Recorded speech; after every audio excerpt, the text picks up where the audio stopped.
এ রাব্বি একজন ফকির এসে ভিক্ষা করতে। ফকির রে আইতে দেওয়ার চাল সব রাখতে দেব। ঠিকই কইছো, ঘরে এমনিতেই চাল নেই আর চাউলের দামও বেশি। এ ভাই গরিবের কয়টা ভিক্ষে দেন। চাচা আমরা কাজ করতে আসি, ঘরের টেবিলের ধারে বালতিতে চাল ঢোকা আছে, ওহিন দিয়ে একবার নেন। এই ঘরের মানুষ অনেক ভালো, এই ঘরের মানুষের লাগে তুলনাই হয় না। এরা গরিব ভিখারিদের অনেক ভালো পায়, এগো কোনো তুলনাই হয় না।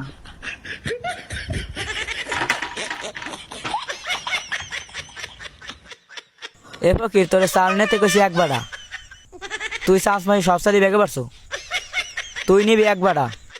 হ্যালো